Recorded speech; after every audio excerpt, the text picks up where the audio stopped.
Hey, friends, it's Grace Redman. Thank you so much for joining me on another episode of Real Talk, where I get to have real life, raw conversations with incredible people from our circles and communities who overcome challenges and create amazing. Please like, share, subscribe, and comment so we can continue to bring you incredible guests like my next guest, Dr. Ed Tori, who is just amazing. Dr. Tori is an assistant professor at Georgetown University, where he teaches master's level courses in leadership, communication, and organizational behavior. He is the former director of the Influence Center at one of the largest health systems on the East Coast. Dr. Tori speaks, consults, and coaches internationally on communication, rapport, and behavior change. His training and influence comes from over 23 years of apprentice work under experts in marketing, direct response copywriting, advertising, game design, hypnosis, NLP, facial profiling, cognitive psychology, and others.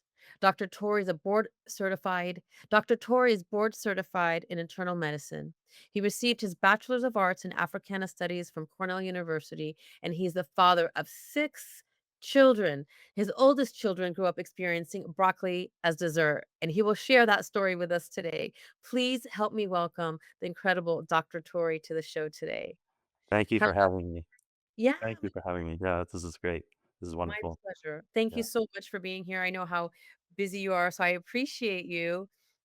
I always love your story about your children eating broccoli for dessert because it's not easy to get children to eat vegetables, and that's a fun story, so can you share it with us? Absolutely. Before I tell you the story, I'll tell you now they're much older. And one of my daughters said to me, she made air quotes and she said, "I just want you to know, we saw one of your YouTube videos. We like legit love broccoli." And I was like, first of all, like, you of course, you love broccoli, exactly, that's exactly right, you do love broccoli, it's like in other words so then we just exchanged glances, she's like, "You had nothing to do with it." So, anyway, what happened is when they were little, so at the time I had 3, and, they were, sitting around the table, they were all about 2.5 years apart from each other, and, my wife, like, sort of whispered over to me, she's like, "Oh gosh, I forgot the broccoli's still on the stove." And so I put my hands in the air and I went, "Who wants broccoli?" And then my wife went, "Me." And then I went, "Me." And then all the kids went, "Me." And then as we brought the broccoli in, I gave them a lecture. I was like, and one of those with mixed up facial expressions, like scrunched eyebrows, but a smile. Like, listen, guys, I'm going to tell you something. These are little baby trees, and they have birds in them, and it's really important to get all the birds out before you eat this because if not, and then with some making bird noises like and as they started to eat it, I'm, like, pushing their hand away, "No, don't eat it. Don't. Oh gosh," and overreacting, right? And so what we did then was, like, obviously, one episode of that is not gonna change anything, but what we did was then we served vegetables last, and, again and again and again and again. And even when it came time to do asparagus, we made very little bit, kept it scarce, and then staged a conversation like, "Oh my gosh, we don't have enough asparagus." And, and then, the other says, my wife or I say to each other, like, "Yeah, well, asparagus is an adult food. It's okay. It's for you and I." And so then we like ate the asparagus alone. Like, we did not give it to the kids. So restricted them from it for months. And so that was sort of the way. And essentially, I mean, when it comes to behavior change, there's a mantra in the McDonald's marketing from the days of old where they would say, "Change moods first and the minds will follow." Right. Yes. And yeah, and so which would you rather have, a Happy Meal with a toy in it, we all get to go out, or you better eat your chicken, mister, you're not getting any dessert, right? The Mm, environment we create at home really shapes the emotional response yes. to whatever it is they're doing, and so, it will shape how they experience things moving forward. So, anyway, that was a little story where it wasn't like we calculated that, it's more like we pounced on it when the opportunity showed up. So, I love that. yeah, yeah. Well, like you said, you created the environment, which then the story they created meaning around the story because you created the environment, and now they love vegetables, Right, right. Yeah, and, which it's interesting, I mean, if you think about it, how many times have you had something like it might be holiday time and you smell something, a certain type of food cooking or something, and immediately, like, a memory comes back. yeah, it's an Um, anchor. yeah, it's just like that. So you create those. You can deliberately create those moments in people's lives. And so, Mhm. if you're able to do that and do that for good, that's kind of like my personal mission to sort of, Well, yeah, you've done an incredible job on that mission because I hear they call you the patient whisperer yeah. in the health system that you work in. Yeah, yeah, so when in the health system I used to work in when I was, like, sort of in the younger stages, so I used to be what they call a hospitalist, where you are the internal medicine doctor that takes care of adults in the hospital, so when they get admitted, and, um, and what would happen, I actually happened to manage a cardiac surgery floor, so I took care of people before and after heart surgery, and, what happened is people would start to call me, and this is as I started my journey learning from all these different disciplines, I would like take my vacations and go learn from people and then come back. My relationships and my ability to sort of like connect with people improved dramatically, like across the board with every interaction I had. And so, but the time that I started to notice it was when people would call me and say, "Hey, Dr. Tori, I know this isn't your patient, but I want to ask you for one of those patient whisperer consults." And that was the first time I heard it. Somebody said that to me, and then it sort of started to spread a little bit, and then they called them like, yeah, because in medicine, if there's a heart problem, you consult a heart specialist, but it's a consult. And so in this case, it was like an influence consult, but they were Mm, calling them patient whisperer consults. So they would say, this guy's freaking out. Can you come calm him down? Or this family doesn't understand the nuance. Can you come explain it to them? And so that's sort of how it began when I started to recognize that it was sort of a superpower and a calling at the same time. mhm. That's how when somebody called me the patient whisperer. So, in some circles that stuck. That's so that's where that came from. And I love that because there is a very calming, effect about you. Not only that, you you, I know in my experience, like, you feel safe around you right away. And so how important do you think that is to creating, rapport and relationships, making someone feel safe? Yeah, so it's really interesting. This is one of the actually I might want to go on a tangent right now because this is it's Go on a so tangent. ninja. It's so ninja. Like if you if you think about this. So before I get to the importance of why why it's good to have people feel safe. In fact, actually, I'll start there. I when I do some of my keynotes and when I do certain coaching, so I coach people through certain aspects of influence and persuasion, especially people that want to do leadership. And I go through 7 simple rules of influence. Mm, And the second one is make them comfortable.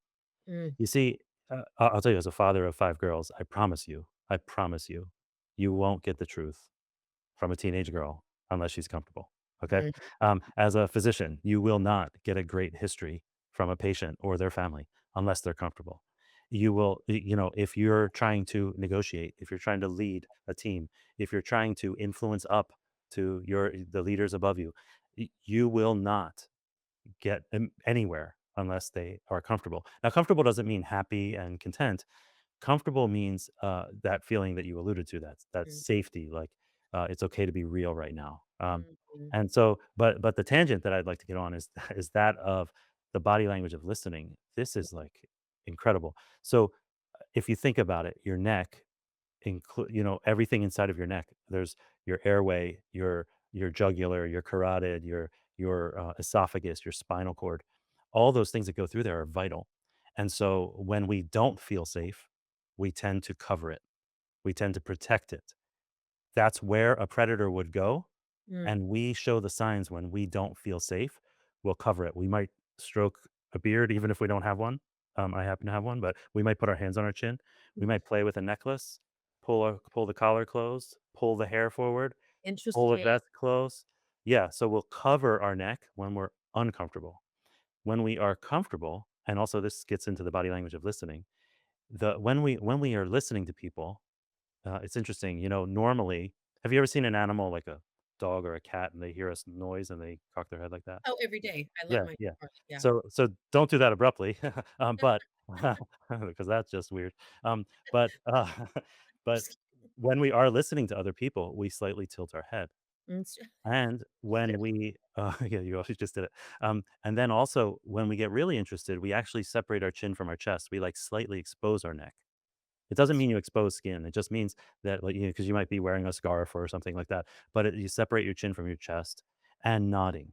Those 3 things convey, "I feel safe," and "I hear you."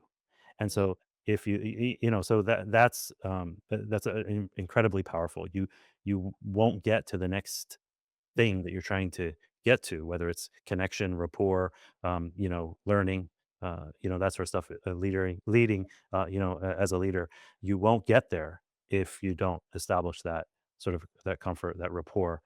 And rapport is essentially the connection. It's like Mhm. the flow state of human connection.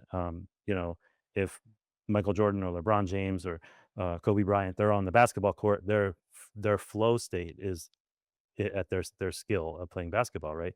Well, our flow state between each other is rapport, Mm. and for me, it's just something I always look to establish. Even if there's somebody that seems like it's a little difficult for me to establish it with, I'll make a game out of it. Like I have to somehow connect. Like the guy behind the counter at 7-Eleven, like I gotta somehow establish rapport. It's just something that I find sometimes you can really make someone's month just by establishing a connection, asking them if they're okay or telling them that they're appreciated or something like that. So anyway, that's just something I love to do. And That's why we get along so well because yeah, I feel the same. yeah, And I also make it a challenge if I'm in a situation where there's someone that I'm not connecting with or I feel like they're rubbing me the wrong way.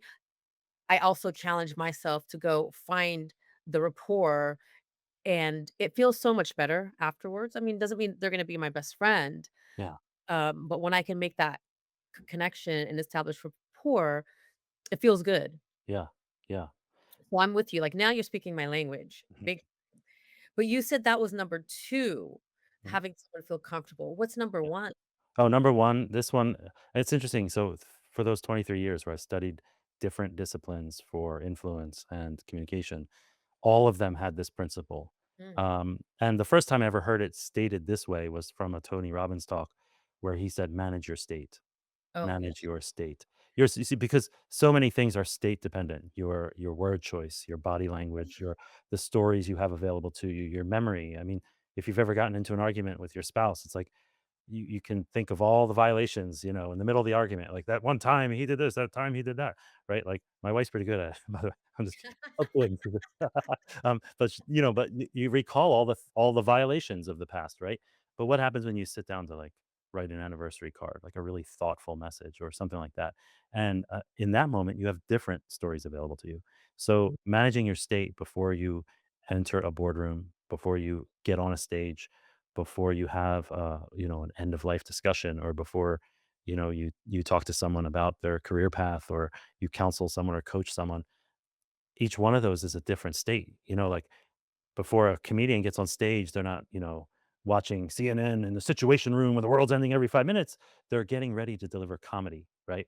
If they're football players, they're in the locker room, getting pumped up, getting ready to smash someone's face in. They're not reading romance novels, right? Right. As she caressed it. No, they're getting ready to smash someone's face in. So they get their game face on. So essentially, what is your game face for that next Mm, interaction? And mm, if you get into that state, then it makes it so much better. So it's a skill, and that's the thing that I think it's a skill that you can develop, and you yeah. can get better and better at doing.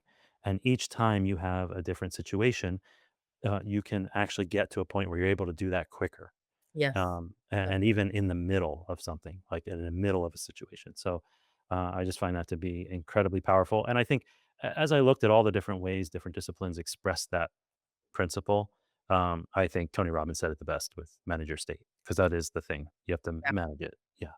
It's powerful, and, also being an NLP practitioner, and I know you've studied NLP, Mhm. though that was one of the most powerful things, I learned.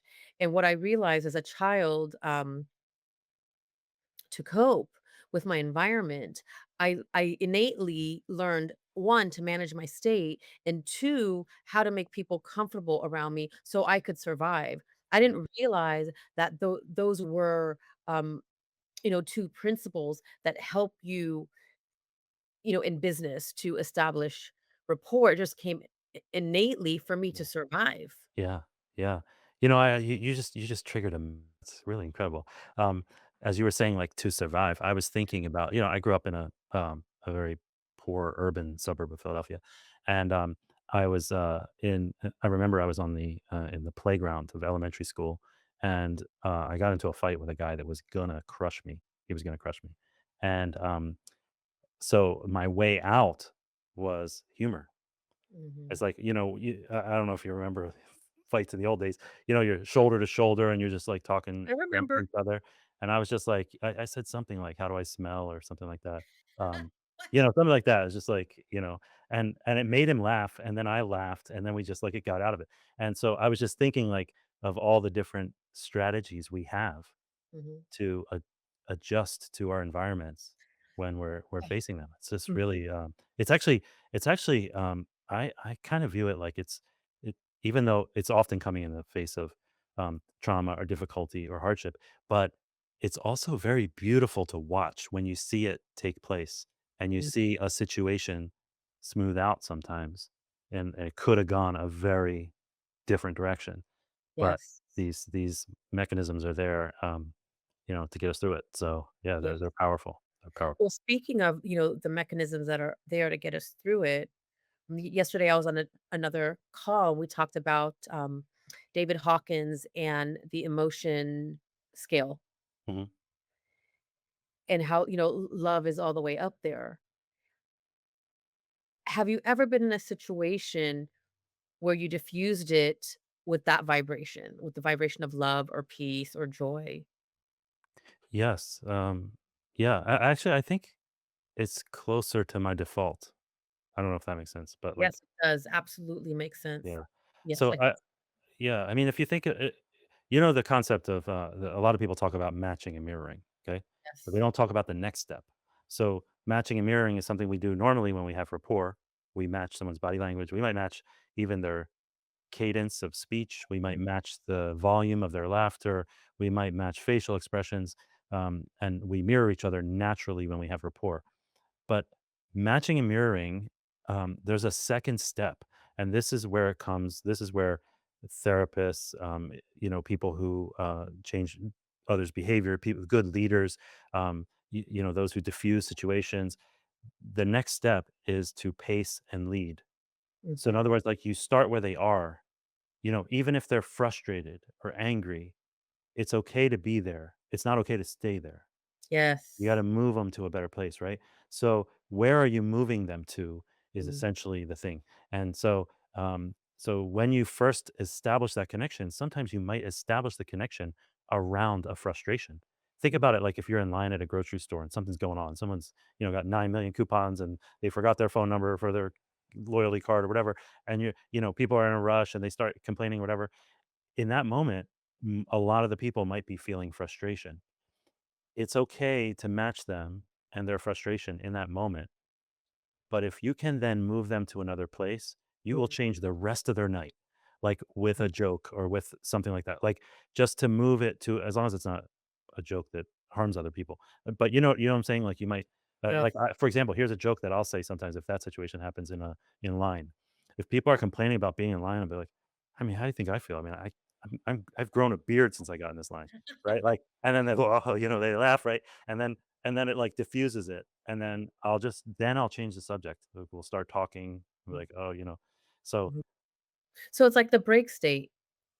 yeah, it is, it's a pattern interrupt, right. Yeah, and so I love how you shared that because one of my professors, he shared a story that he was working with a contractor, and the contractor got really he messed the contractor messed something up, and the professor was like, "Hey, you messed this up." And then the contractor got really, like, loud and upset, and so, the professor, he was trying to get him to calm down, and it's okay, and then it just clicked in his mind. I'm gonna match him, Yeah, and so then he, got angry and pissed off, yeah, and then the contractor guy calmed down. yeah, yeah, So I feel like that's what you're talking about, like, yeah, you match them yeah, at that crazy point, and then and then it comes back down. right. So, why do you say that is? Like, when you match them at that frustration Well or you well, meet them there, you know what it's like when someone's not hearing or you? you're pacing it, that's what you called it, you pace it. Yeah, you pace. Yeah, you pace them to the place you want to, and then lead them. Um, but you know the you know what it's like when someone's not hearing. Like, imagine if you're talking and I'm like can't wait to get the next word in. Like, "Whoa, yeah, yeah, but great, great." Trying to get the next word in. I'm not hearing you if I'm trying to like talk over you, right? So, essentially, if somebody is frustrated and um, somebody else meets them in that similar level, it allows them to be heard. It allows them to feel heard, to feel seen. Actually, there's this really incredibly powerful image. There's a word in Chinese. It's called ting. And I'm probably chalking that up, but it's ting. Ting is how it's transliterated into English. Ting. It's a word that literally means to listen. To Mm. listen. But each component. Did I ever show this to you before? No. Oh my god. Okay. So, I don't know if you'll be able to put it on the screen in this podcast, but I have images of it. Also, if you go to drtori.com/ting, Ting, I have, like, an interactive image there. But what's really incredibly powerful about this is this one word means to listen, but a portion of it means that, like, so Chinese is made up of pictographs, small pictures, not root words, but pictures. And so each pictograph in this word to listen means something else. And so one means to hear, another means to see, another means to think, another means to be present, another to focus, another to feel. All of these are in the one word to listen. To think, Mm, see, feel, be present, focus, like, all of those are in the word ting, or to listen. Essentially, that is in place when somebody's frustrated and you meet them where they are. They feel as though, you get them. They're heard, they're seen, you've thought about it, you felt it, you're present. When somebody feels that, that's when rapport occurs, and you need rapport even when somebody's angry to get them somewhere else, even when somebody's frustrated. So we tend to think like everything's unicorns and roses, like, mhm. all this stuff out there about, the positive stuff is important. That's where you're getting them to. But that doesn't mean there's something wrong with where they are right now. Like, sometimes anger is good, right? Yes. Like, anger in the face of, like, a severe injustice, as long as you don't live in the anger and you move to action that is productive, right? So anyway, I just find that to be incredibly fascinating, and I see it at play all the time. The people who don't lead well, or who have poor relationships with their kids, or who have poor relationships with, others around them, are the ones that seem tone deaf. Like, I'm angry right now, and you're talking about, like, how beautiful it is outside. Like, don't come at me with positivity when I'm in this space. Get here first and then get me there, right? Like, we're all kind of Yes. thirsty for that. Don't just start at the positive thing. Sometimes a reframe can actually make it flip quickly. Like, I remember one time I was, uh, a group of people were coming over to my house. It was like, and on a day when we're all preparing, like, the whole family is like in on the cleaning, or we're vacuuming, we're scrubbing, we're moving everything, we're doing it. And then, like, 20 minutes before the people show up, I walked into the living room, and there's like sheets tied up to the lights. The cushions are all off the couch. There's toys everywhere, stuffed animals. Like, the kids, like, completely ransacked the living room. And at first I started boiling. I was like, I was going to yell, I was going to do something. And then for a moment, I felt like all of a sudden I was like, "This is not the best state to be in." And then I had a reframe. I thought, in 15 years, this room will be exactly as I left it, because there will be, I should be grateful that I have kids who are healthy, happy, playing together, right? And so, in that, once I got into this state of gratitude, I turned it into a game. I got the laundry basket from the laundry room. I threw it into the corner, and I started a countdown. 10, 9, and I just started shooting baskets with the little the stuffed animals and all this stuff, and, like, and that countdown, that gets kids revved up, right? Like, the sense of urgency. I don't even know what happens if we hit 0, but but you count down and it's like kids react. So, we do too, by the way. But so I did that, and now what would have happened if I did get angry and I did yell at them, or I did ground them or punish them or take away something? Like, Yeah.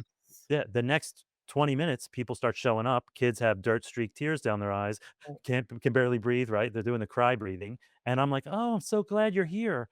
And meanwhile, they're like, "What the heck happened here?" Like Right. completely different state. But Mhm, sometimes you can switch it, but you mhm, don't start off with everything's isn't everything wonderful when the mhm. person doesn't think everything's wonderful. You get there first and then move them there. Yeah, I mean, and I had a, so I have to so I did that today in my home mm, when I got mm, up, and the kitchen was a disaster, and 'cause I have 2 grown, sons staying with me right now, and I said, "Thank God. You know what? They're healthy, they're blessed. What's 10 minutes of my time? Thank you, yeah, God." Or else I coulda went wacko, and so managing my yeah, it makes a big difference. And, yesterday I was with a coaching client, and I do this myself as well. I go to intellectualize it and reframe it mm, immediately. I'm like, mm, "Okay, well, this terrible thing happened. Well, it's okay." And I reframe it, and my own coach is like, "Feel into it." So one of my clients, same thing yesterday, she had, a situation happen. She wanted to reframe it immediately, and I said, "No. Breathe, stop, feel it. Like, yeah, feel the pain, like, feel the yeah, anger, like, it's okay because it lives in our body. If we don't yeah, acknowledge it, it's gonna come up another time. So I love how you say, yes, we wanna go to the reframe, and we first must acknowledge the emotion that we're feeling. yeah, Doesn't mean it's bad, doesn't mean we have to stay there, it's just own it, acknowledge yeah, it. yeah, yeah. That's right. It's 100%. So someone, the people who are listening or watching, because most of us are in a heightened state, at least in the world that I live in, most Mhm, people are here most of the time, mhm, up here most of the time. What's one way that they can begin to manage their state? Because also for us to manage our state, it's healthier for us to manage our state mhm. and be in more of a parasympathetic response instead of up here and stressed out all the time. Yeah. So, well, if you have like a high energy, there are lots of tactics and lots of strategies that you can do to manage your state.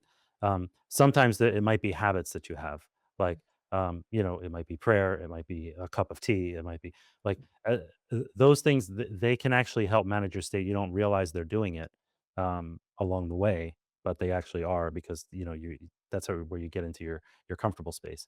But in the moment, if you have this like super high energy, negative emotion, so anxiety, anger, fear, those sort of things. First of all, I just want to say before I get to the some of the strategies, is that they're signals and they may be telling you something very important. So, i- so don't don't ignore them. But in order for you to respond to them in a good way, it's important to be able to like sort of reset your physiology in a way. Um, a lot of things in influence are both cause and effect. In other words, the thing that causes the thing is also the effect of the thing. So let me give an example. When we're happy, we smile. If we smile, we tend to trend toward happiness, to experience happiness. So, like they did studies with pencils and pens in the mouth. Even just the act of having a pen in the mouth makes you Sorry about that. smile. Yeah. Why is that?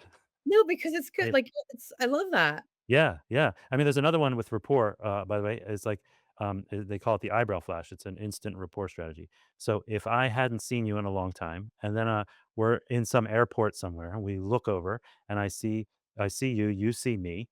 The thing that we would do right away is we'd be like, "Oh my God, Grace," and you're like, "Oh my God, Ed, it's so good to see you," right? We would raise our eyebrows. Well, if you're meeting someone for the first time, and you say, "Oh, hi Ed, how are you? My name's Grace." You would raise your eyebrows. Now, because when we have rapport, we raise our eyebrows when we greet each other.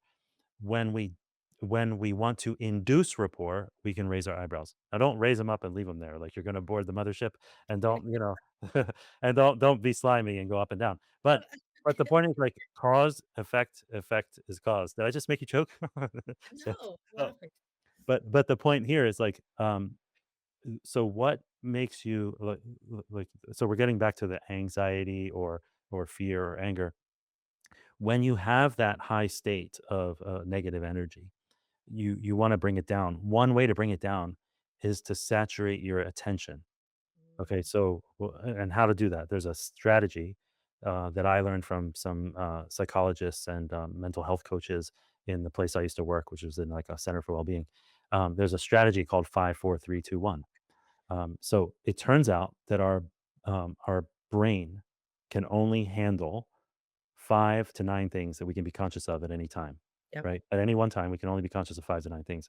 So this 5, 4, 3, 2, 1 strategy is where you take 5 things that you can see Mhm. and you look at them and you like look around your environment. So if you're in a peak of anxiety for a brief moment, look around the room and find something. You say, over there's a lamp. Okay, it's curved. It's got the shade, and the lampshade looks a little bit off kilter or whatever. And you focus on it for one moment.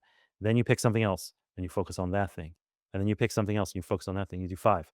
Then you move on to 4 things that you can feel, Mm. and or 4 things that you can hear, like either way, and then 3 things that you can feel or hear, and then 2 things that you can smell. Now you might not even get to smell or taste as the 2 and 1, but what happens is it's just enough for your heart rate to come down, Mhm. your breathing to come down. Now, it's not gonna take away your problem. It's not Right. gonna solve your relationship. It's not gonna solve the bad performance review you just had. It's not gonna solve any of that. But it will make you in a better state to be Mhm. able to address it, to take the next step, to make the call, to send the email, to do the thing, right? So, a lot of the strategies that deal with those spaces are designed to first affect your physiology, Mhm. because if you affect your physiology, then the emotion will follow. And so you could do that with deep breathing. Sometimes, like before I do a talk, actually I do this more for me, but it also helps with getting the crowd all working as one group. I'll tell them, okay, put your shoulders back, take a deep breath in, let it out, smile, and then I'll say, "Smile like you mean it, not like you have gas." And now turn to someone next to you and say, "I'm glad you're here." And what happened? Or you taught me that. I did that in the last talk I did. Yeah. So if you do that to them, they act as a group. You become the leader for the public speaker type thing. But not only that, you have completely changed their state. If you looked at how they were before they took the deep breath and after they said, "I'm glad you're here," it's a completely different energy. Mhm. If you do that to help manage your state, that's one thing. The other thing is, um, I would say find the resources. Like this is very important. I mean, certainly if you reach a point of crisis, there's like 988, the national number for crisis and getting support. Um, but also just to sort of know who are the people you can confide in, who are the ones that they do make you feel better, they do make you feel heard. Find those, because sometimes it's not those people in our immediate environment, like, especially if it's like the workplace. We might talk shop and like, recount, stories and things like that, but they may not be the best. That may not be the ones that you need in this moment. You might need someone else to hear you. So, um, I would say make sure you kind of like know what your resources are and who the people are that you can rely on in that regard. So I think that's Like important you for. said, to feel safe, like, Yeah, we started talking about for them to feel comfortable. yeah, yeah. This is so good, like, I can keep going, and I'm going to. When you talk about managing our state, like you said, you loved how Tony Robbins said it best. It's basically getting our nervous system to, a peaceful place, Mhm. and then that would open us up to be able to, like you said, solve the problem, attract the solution. Because when we're activated, we're not open to the solutions because we're in a coping stance and we can't hear or see anything. Yeah, yeah. But I would say also, like, I've toyed with changing the phrase to be optimize your state, because sometimes the state does require you to be activated. Um, so, uh, depending on what the situation is, right? Like in the case of like healthcare, um, it's a very different conversation to go in and tell someone they have a terminal diagnosis Yes. and like end of life discussion than it is to go in and tell someone who's been trying to get pregnant for 7 years that they're pregnant.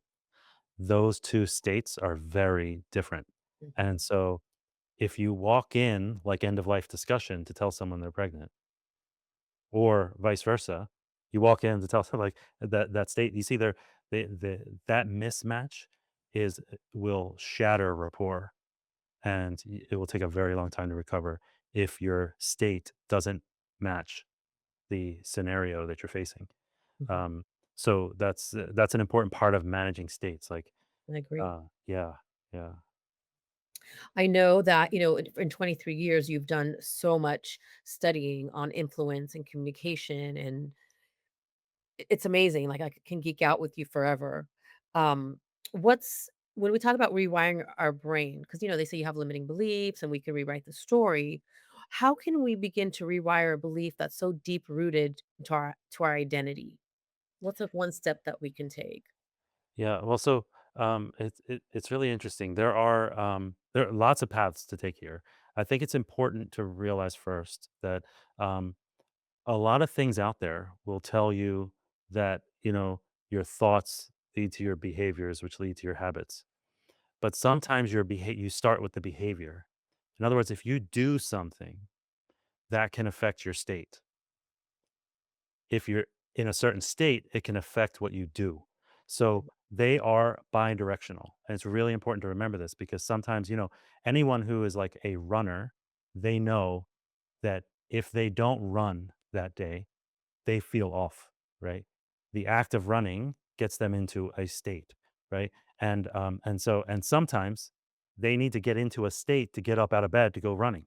So it's like it's bidirectional. So it's really important to think about that. But one of the things about behaviors that's really powerful in my mind is that um, w- what happens when we have a habit, and it's easiest to talk about behaviors that are habits because we also have emotional behavior. We have emotional habits. We have thinking habits. We have habits in all those domains. But first, when it comes to like behaviors, whenever you do an action, you're and then you repeat that action and you do it again, and then you do it again, and then you do it again. What's happening at your nervous system level is your neurons, your nerve cells, are laying what they call myelin around the outside of the nerve cell. And that myelin is like insulation. It makes the nerve more efficient. It makes that pathway more efficient so that the next time you have to do it, you're going to do it that way. You're going to do it that way more efficiently. The reason this is important to realize is that for our entire lives, we've been laying myelin and laying the pathway for the motor behaviors, the actions that we're taking. We've been doing, we're actually a better way of thinking about this is driving. Most of us think we are above average drivers. By definition, we're average, like probably, right? But the reason we think we're good at driving is because we've been driving for so long. But that does not mean you're good at it. That just means you're good at doing it the way you do it, right? There are examples of people like, basketball stars that can't make a foul shot. They make hundreds of millions of dollars. They can't make a foul shot. Why? Because they were practicing the wrong behavior. Mm, Right? And so they're good at everything else. The gifted athletes are good at everything else, but they can't make that. So, the and you know how we can tie our shoes, no issue, right? But the moment you have to teach somebody and you start to get, like, focused on it, the big loop goes around this, and you start to, like it's hard to concentrate on that. It's hard to get into that space. So, we hardwire as we repeat actions, as we repeat behaviors, as we repeat thoughts, we tend to respond the way we did before because it may have worked in one setting, mhm, but it doesn't work anymore. And so it's important to realize that these are things that we've been developing over years, and there are ways to disrupt it, or interrupt it and shift in a moment. There are mhm, ways to do that, but they're typically in the hands of um, you know people that are skilled at certain professions, like NLP.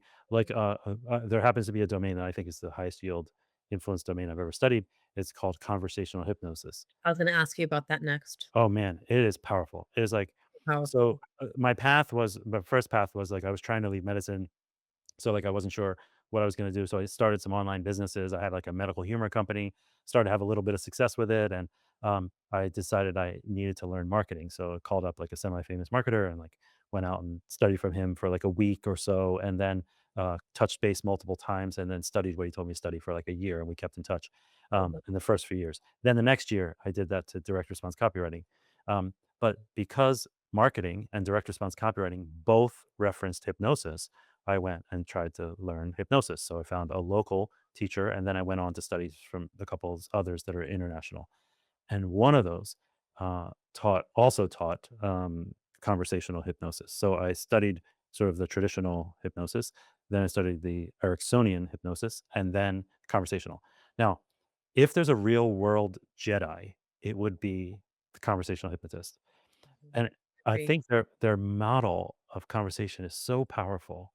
Essentially, it's like concentric rings. Okay, so there's an outer ring, then there's like a band, and then another ring, and then a small center. So if you think of three concentric rings, the outside of this conversation, and by the way, I'm almost done my book called Hypnotic Gifts: How to Change Someone's Life in a Single Conversation. Can't wait It's to all about this model. And so these concentric rings, the outer ring is like before you enter the circles, it's like nearby but not engaged. And here's one thing we don't realize: we influence people when we're nearby, even if we haven't engaged yet. Like if we're having a great conversation or people are laughing near us, that influences the next conversation or next interaction we have in that with others in that area. But we just don't realize it because it's not conscious. Anyway, so that's outside of the ring. Once you get in, there's a greeting, right? And you can accelerate the greeting like in a way like I said, eyebrow flash or other things that can be done with gestures or posture and things like that. But after the greeting, you enter small talk, which is the band along the outside. Now, small talk, this is where am I going on too much by the way? No, I love it, Okay, 'cause I was okay. gonna ask you next about, small talk, because you say the small talk is a hallway of to full doors. Yeah, it's a hallway full of doors. This is the way that my conversational hypnosis teacher taught me. He said, think of it as a hallway full of doors, and you're walking by and you're reading what's on each door. Okay, so you might think that's a waste of time. A lot of people poo poo small talk and they say it's not valuable. That is incorrect. It is extremely valuable. It's not small at all if you look at it this way. Because when you look and you look, oh, that doorway is football, that doorway is weather, that doorway is kids, that doorway is relationships. You don't have to walk through the football door if you don't care about football. You don't have to walk through the parenting door if you had some issues with, raising kids or lost a child or something like that. You don't have to go through those doors. You pick the doors where you can, with the broader goal of establishing rapport, then you walk through that door. And so you bounce around asking people about what's on each door essentially, and then you find the one you want to enter.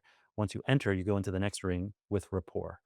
In that next ring, it's they call it some call it big talk, some call it deep talk.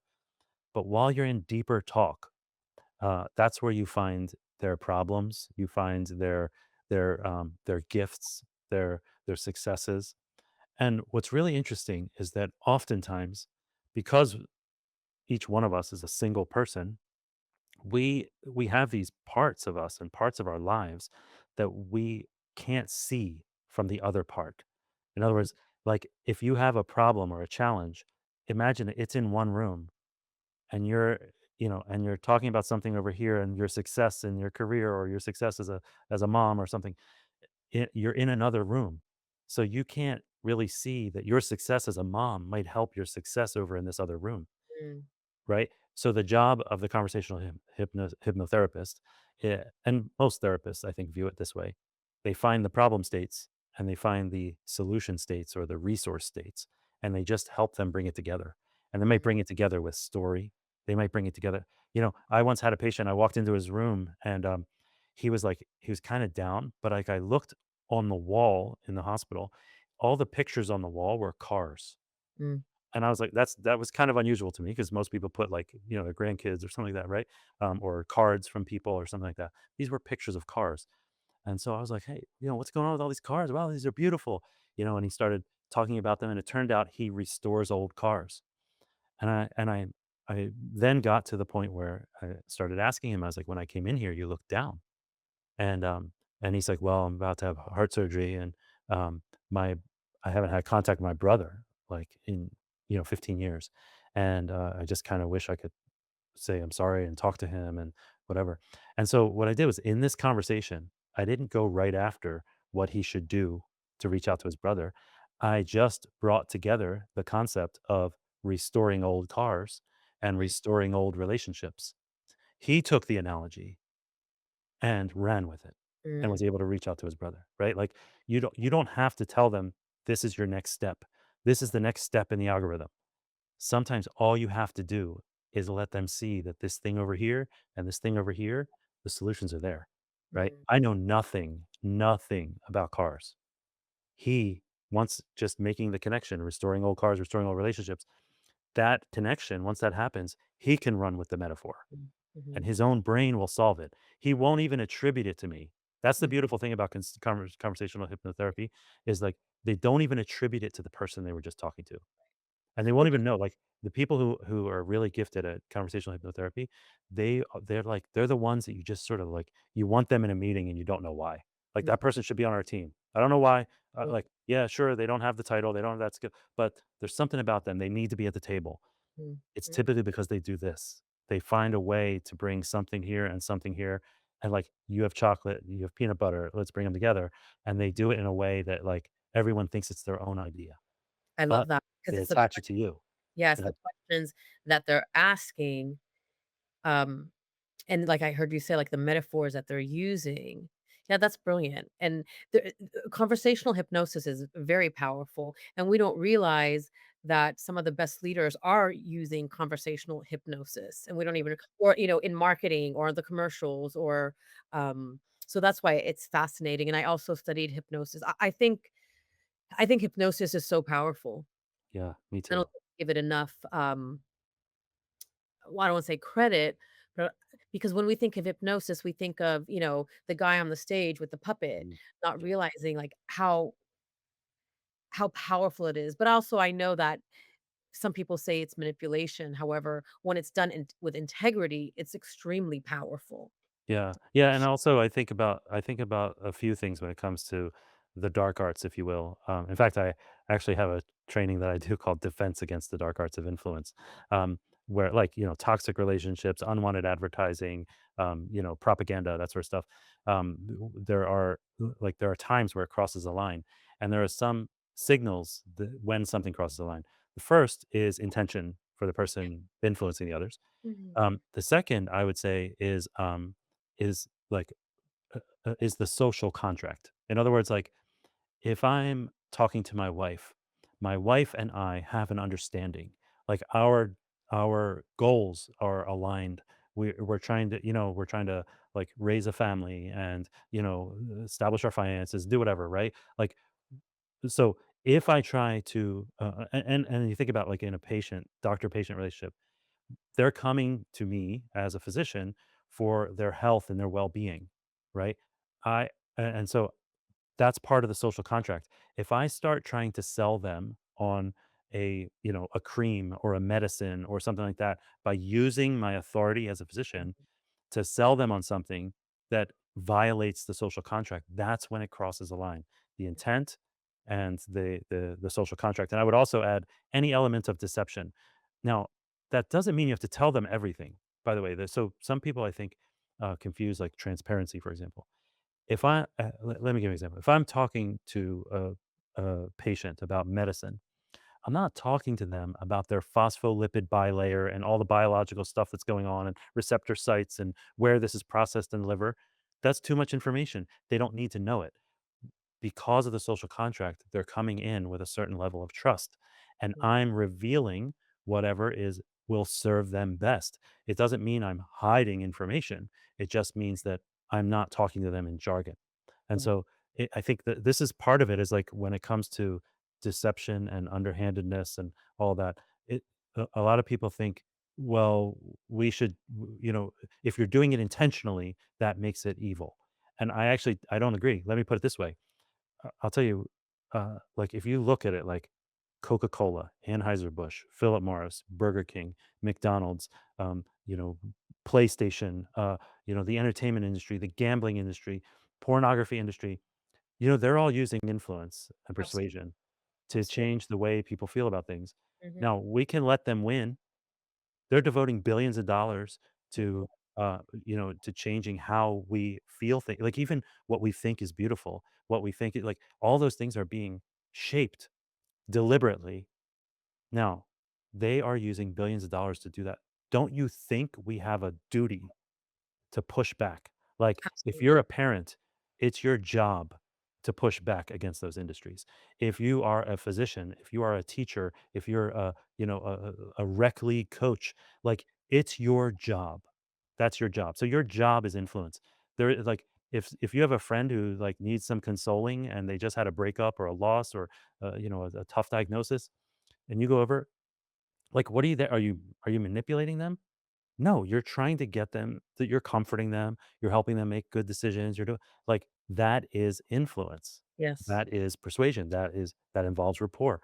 So, it all comes down the relationship, the reason you're there, the integrity of it, and And the intent of it. So, I think that it's an important distinction, and I would go so far as to say it's not something that we should keep winging it. That winging it is why we're losing. Winging it is why it's not as neighborly as it used to be. Winging it is why the country's so divided. Winging it is like we need to be deliberate and start establishing rapport and relationships and moving people to a better place. Like we need to like agree. think about it and get skilled at it. I agree. And what's one thing that, someone that's watching or listening can do to get to be better at establishing rapport so we can be that mustard seed that helps create oneness as opposed to this division. I I think to be very intentional about learning about it. Don't Mhm. poo-poo it like it's some soft skill. It's, the older brain, emotions are this, and you trying to be objective. You're not objective. Like, we're just not. We are emotional. And Yes. to understand that, I would say start there. And then I would say find a book that resonates with you. Find a way to learn about it. Find someone to learn from, someone to be coached regarding it. It's so vital to all of our relationships. Um, I just I can't think of a single person who can't use it. Mhm. I I agree. just yeah. What which I read this book 30 years ago, and it was one of my favorite, one of the first books I read, and I just ordered it on Audible because I had a credit. How to Win Friends and Influence People. Mhm. Yeah, I don't think that book will ever get old. right. Yeah, And it's not about, like you said, manipulation. It really is about the heart yeah, and about listening and being present for the other person. And I think we've lost that. yeah. And not only that, like, if you think about it, there's, as the world gets more artificial intelligence, it gets more virtual reality, virtual meetings, it gets more digital. We are gonna thirst for the human connection. Like, Yeah. we're gonna crave it. Mhm. And so get good at it. Like, get I agree. really good at it. Yeah. I mean, of course, I love connecting through, Zoom Mhm. and, or else I wouldn't be doing this with Right, you right. today. And there is something, incredible about being connected in person, one, and two, about intentional connections. Because I feel like with social media, it's just it's just I think it's great, and it's harming us in so many ways because Mhm. as you said earlier, we can only take in between 5 and 9 pieces of information at a time, and we are bombarded with so much information that it's overwhelming our nervous system, and I feel like it's shutting us down and disconnecting us from ourselves and being able to make those connections. Totally. It is. It So I absolutely think is. Yeah. as, learning, like, how to bring that rapport back into real life. Can I share something with you right now since you brought that up? Yeah, of I course. was talking to someone who's a hairdresser. I was sitting at a basketball game. She was next to me. She's one of the parents. And honestly, I was in a state where I didn't really want to talk to her. I wanted to watch the kids play the game, right? Um, but I decided, wait, let me be present. Mm, I turned to her and I asked her a question. And this, by the way, now I'm like addicted to asking people this question. But it was over the past 15 years or so, what's changed in your work? And I like her face went from like happy to like long and down. And she looked down. And I said, well, what's changed at work? And she said, um, well, I see more parents crying. mm, And I was like, "What? What? Wait, what? What do you mean? You're cutting people's hair and you see more parents crying?" She said, "Yeah, as I'm turning the kids around and doing whatever, especially if they're like, 8, 9, 10, 11, 12, they're as I shift them around in the chair, eventually, if I turn them towards their parent, um, sometimes at that moment, that's when the dad's eyes will well up, or the mom will start crying, and they always say the same thing. He looks so much older. She looks so much older." And then I say, "Oh, so you've cut their hair and whatever?" It's like, she's like, "Oh no, I haven't even started." Hmm. And I was like, "So what do you think it is?" She said, "Honestly, I've thought about this for a long time. I think it's because it's the first time they're both making eye contact in a long time, because one of them always has their eyes in a device. And this is the first time they're looking at each other. Both of them have their heads up, you know?" And I was like, "Whoa." Like, I did not expect, like, Oh, it's just like heavy. dropping that on me at that game. Like, I was like, Yeah. heavy the rest of the night. Like, I can't stop thinking about it, you That know? made yeah, you're right, and so I've loved everything that you shared. Thank you so much. I mean, I could be Yeah, here with you. I could geek out with you on this for hours. I'm gonna ask one more question because I thought it was yeah. so fascinating what you shared with me. Talk to us about the Dunning-Kruger effect. Yeah. Okay. So this was it came up because you and I were talking about our own imposter syndrome, and like how we feel like, I don't have a degree and, like, in influence stuff. And yeah, sure, I teach at university type stuff, but that doesn't, like, I don't have the marketing degree or the advertising degree or, like, in any of these fields, psychology, whatever. So we were talking about that imposter type thing. And what's really interesting is this Dunning-Kruger effect is, it's a principle in psychology um, that the more expertise someone has, the more they realize they don't know. So they tend to feel a little more fraudulent, or like, there's so much more to know. Why are you calling me the expert, kind of thing. So the more you know, the more you realize there is to know. The opposite, this is also part of the Dunning-Kruger effect, is those with less expertise think they know more than they do. And this is actually another one of the risks of what's happening on social media, is that people are putting principles and ideas and things out there, and they don't have that knowledge. It's their opinion, and they're so confident in their opinion, Right. but they don't have that. It may actually be very bad advice. And Mhm. so, and it's because of the Dunning-Kruger effect. So it's why the the most gifted and talented and best of the people that should be speaking about a subject are reluctant, because they know that there's so much more to know. But then the ones who shouldn't be But talking about it now are. So so that's the Dunning-Kruger effect. It's really, it's interesting. You see it all around you all the time. The yeah. ones you think, like, really, like, "Well, you should be on stage talking about that." And they're like, "No, not me, you know, Yeah, so, it's fascinating because it's yeah. true. Because in real life, I'm like, "Oh, that person thinks they know everything," and then why do I think I'm so dumb? So, oh, Dr. Tori, it was amazing having you. I know we went over, but I just like I said, I could geek out with you. I really appreciate you having me on. This That's is it's an honor, and you're doing such great work, and you are really compelling from the stage. So, thank I you, can't wait to see more thank you, speaking engagements from thank you. thank Yeah, you. I mean, this was so fun because, I love NLP, I love yeah. hypnosis, I love just the rapport, and I'm really looking forward to following your journey. And please, can you share with our audience where they can find you? Because Dr. Tori is fascinating, y'all. You gotta And yeah, if you go to drtori.com, so it's drtori.com. If you go there, there's all kinds of stuff. There's like an influence book club. You can actually interact with my AI clone. Did I ever show that to you?